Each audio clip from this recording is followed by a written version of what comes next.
Japo Hare Krishna Hare Ram Bhayo Nitaigour Radheshyam Japo Hare Krishna Hare Ram Tomeva Matacha Pita Tomeva Bandushka Saka Tomeva Vidyamdra Vinam Tomevam Sarvam Deva Deva. Srimad Bhagavatam, Book 1, Discourse 19, 119. Ki Jai. Sri Vedavyasa Ki Jai. Sri Sukadeva Goswami Ki Jai. Parikshit Maharaja Ki Jai.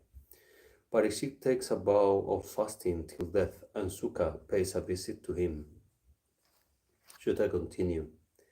Now the king too felt much trouble at heart at the thought of his reproachful conduct, and said to himself, "Oh, like a vulgar man, I have behaved very ignobly, like an ignorant, with that innocent Brahmana of unproclaimed spiritual power, too. As a result of the disrespect shown by me to the Lord himself in the form of the saint, some calamity hard to overcome will surely befell me not long afterwards. Let it come directly on me, by all means, for the expiation of my sin, so that I may not have the courage to repeat it." 3. Let fire in the shape of the anger Brahmana race consume this very day the kingdom, the army, and the rich treasury of my accursed self, so that I may not harbor a sinful thought with regard to the Brahmanas, the gods, and the cows hereafter. 4. While thus reflecting, he represently heard how death, impelled by the course of the sage's son, awaited him under the appellation of Takshaka. He looked upon the fire like poison of Takshaka as a blessing, for he thought the same would speedily arouse this passion in him who was deeply attached to the world. 5. Now renouncing this as well as the other world, both of which he had already concluded as worth rejecting, and recognizing the adoration of Sri Krishna's feet as superior to everything else, he sat down on the banks of the Ganga, the river of the immortals, with a resolve to fast till death. The Ganga carries in the water which excels all other waters due to its contact with the dust of Sri Krishna's feet mixed with lovely tulasi leaves borne on them, and sanctifies all the worlds both above and below, along with their guardians deities, Indra and others. What dying man will not resort to this holy river? 7. Having thus resolved upon fasting till death on the bank of the Ganga, which flows from the feet of Lord Vishnu, and shaking off all attachments to the world, King Pariksit, a scion of Pandu, took a vow to learn the life of a hermit and fixed his mind on the feet of Lord Sri Krishna, the bestower of liberation, with undivided devotion. 8.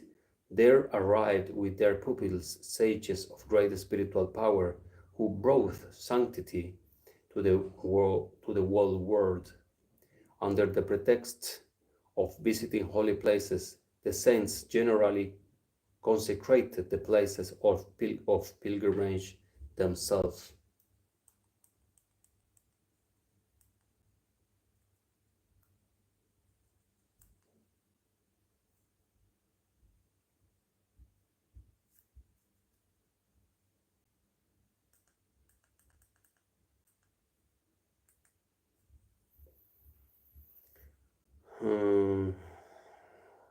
Under the pretext of visiting holy places, the saints generally consecrates the places of pilgrimage themselves.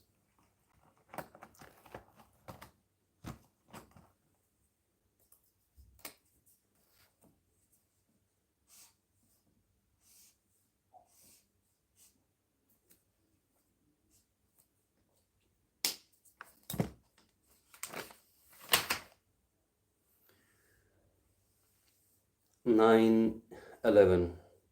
There came Atri, Vasista, Shyavana, Saratvan, Aritanemi, Brigu, and Angira, Parashara, the father of Vedavyasa, Vishvamitra, the son of Gadi, and Rama, more powerful, popularly known as Parashuram, Utatya, Indra Pramada, and Idmavaha, Medatiti, Devala, Artisena, Bharatvaya, Gautama, Pipalada, Maitreya, Aurva, Kavasa, the Jar-born sage Agastya, the Iceland-born Vedavyasa, and the divine sage Narada, as well as other distinguished celestials and Brahmana, sage and eminent royals.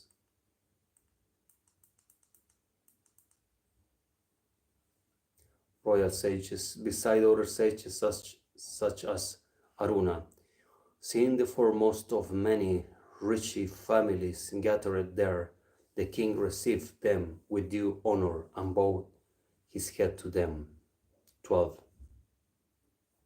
When they were all comfortable seated, he made obeisance to them once more, and standing before them with folded hands, told them with a guileless heart what he intended to do.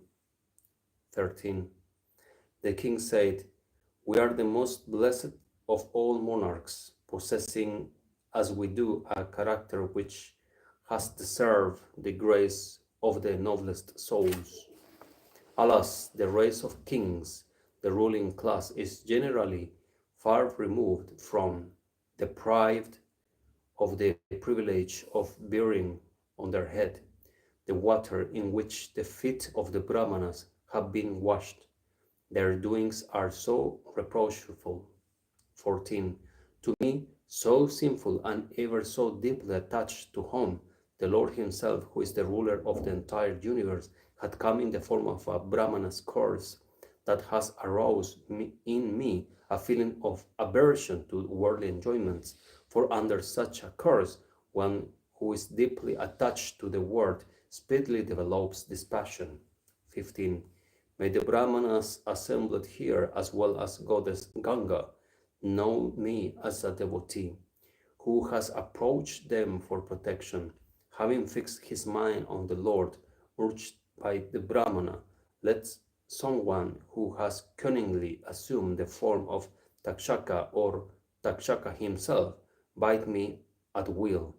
Meanwhile, I implore you to sing the stories of Lord Vishnu. Jai Ho.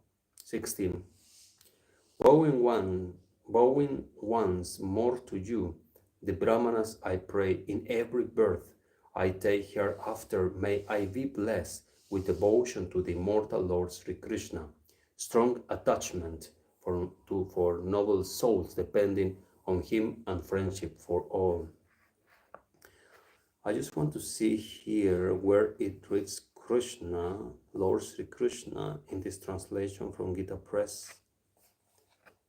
I have the suspicious that here is speaking about Vishnu and not Krishna directly as name Krishna. And if I am correct, here is no reading Krishna nowhere.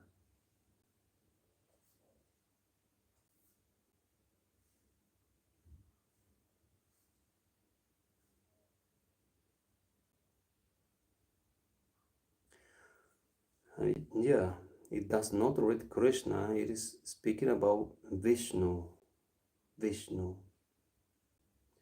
That sure, Vishnu is Krishna, Krishna is Vishnu, but there is also a big difference between saying Krishna and saying Vishnu.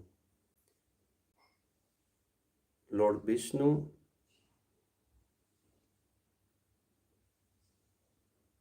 the meditation in the name of Vishnu is taking to the devotee to Vaikuntha, while taking the name of Krishna is taking the devotee to Nitya Lila Vrindavan. So it's very important to realize which name are we speaking about here. And this is the verse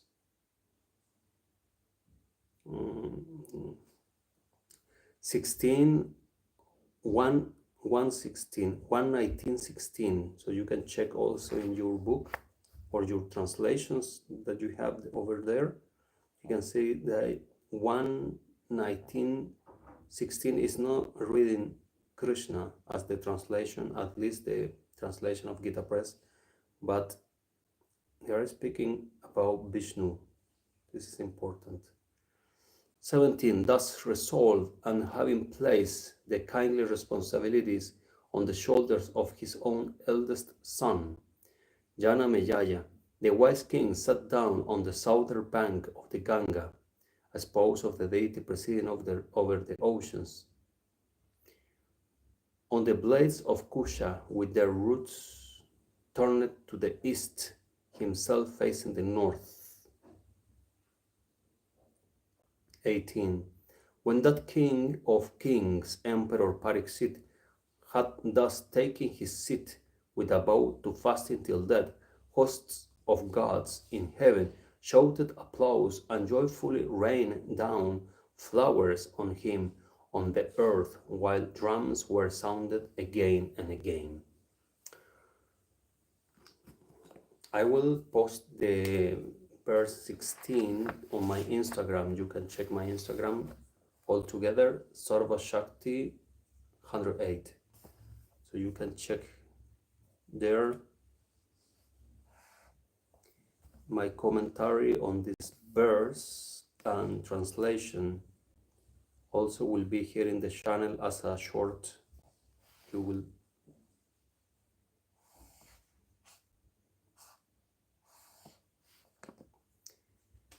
I will comment on this. I know that the translators are doing their best to help the readers, but somehow you cannot change the words. Rendered into English by C.L. Goswami, M.A. Shastri. Yeah, to change the words also, I don't think is correct, but okay. 18. When that king of kings, Emperor Pariksit, had thus taken his seat with a vow to fast until death, hosts of gods in heaven shouted applause and joyfully raining down flowers on him on the earth, while drums were sounding again and again. 19. The great riches who had assembled there were benevolent to the people by their very disposition and spent all their energy in conferring benefits on them. They too applauded the king and approved of his resolve, exclaiming, "Splendid!" and spoke words which fitted well with the king, who was deeply impressed with the virtues of the Lord of excellent renown. 20. O chief of royal sages, this is no wonder in you, O the Scion of Pandu, devoted as you are to Sri Krishna, for in your eagerness to attain proximity to the Lord, you have speedily renounced the imperial throne against which kings rubbed their crowns. 21. Now we shall all remain here till this king, who is foremost among the devotees of the Lord, has cast off his mortal coil and ascended to the highest abode of the Lord, which is beyond the reach of Maya and free from sorrow. Here is another interesting verse that reads, ascending to the highest abode of the Lord, which is beyond the reach of Maya. This verse is showing us, based on Srimad Bhagavatam, that the abode of Bhagavan may be Ityalila Vrindavan, Vaikunta, Jodhya, is beyond the reach of Maya. Mahamaya, the big illusion. Therefore, there does not exist ignorance, no shadows, no bad feelings. There does not exist envy. There does not exist the ego separate from the real constitution of service, dasi, dasa.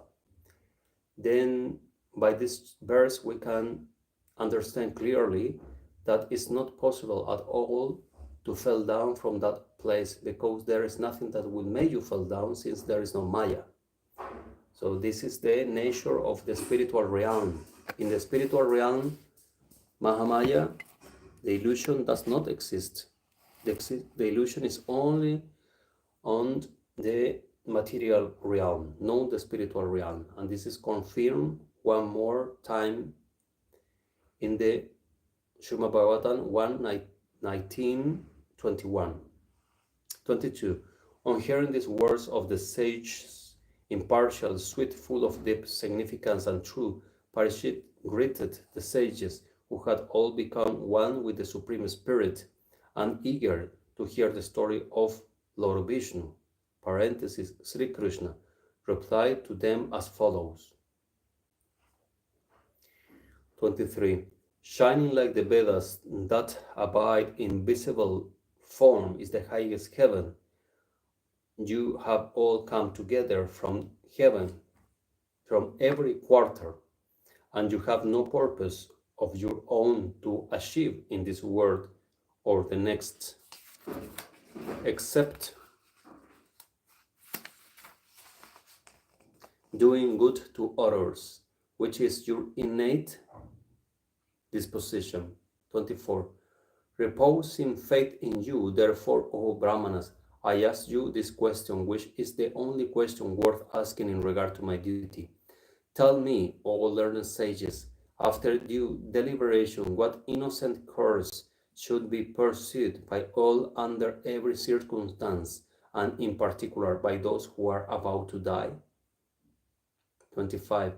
Meanwhile, there arrived on the scene, wandering about on earth at will, the divine Sukha, the son of Vyasa, who was indifferent to the world and had no visible marks of any particular varna, grade of society, or ashram, stage of life, on his person, who was contented with the realization of his own self, and was surrounded by women and children, and who wore the appearance of an ascetic that had renounced all worldly attachment and connections. 26. 16 years of age, with tender feet, hands, thighs, arms, shoulders, cheeks, and frame, he had a lovely countenance with large eyes, a prominent nose, symmetrical ears, beautiful eyebrows, and a conch-like shaped neck. 27. His collarbone was hidden within a fleshy frame.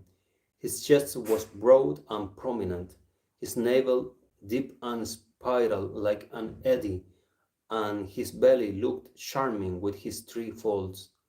He was stark naked, with hair flung about his face, had long arms, and shone like one of the highest gods. 28.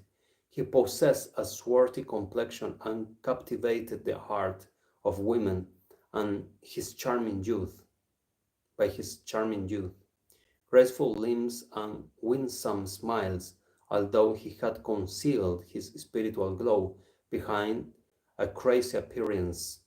The sages present there recognized him by his characteristic features and rose from their seats to receive him.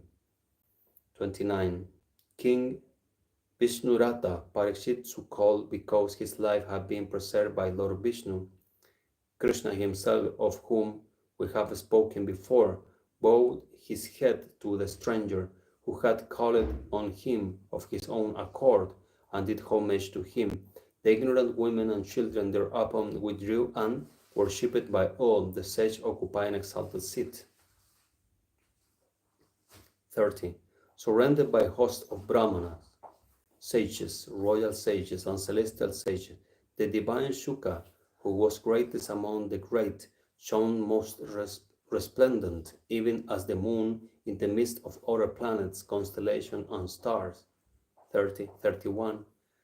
When that sage of unfailing wisdom had taken his seat, fully composed, the king, who was a devotee of the Lord, approached him and, touching his feet with his head, stood attentively before him. Then, bowing again with joined palms, he questioned the sage in sweet accent. Parikshit said, "Oh, how blessed are we today, O holy sage, in that we, vile Kshatriyas, have been considered worthy of a visit by saints, and have been so gracefully concentrated by you by calling on us as your guests." 32. 33. Men's houses are instantly purified by your remembrance, much more by your sign and touch, by washing your feet, offering a seat to you, and so on. 34.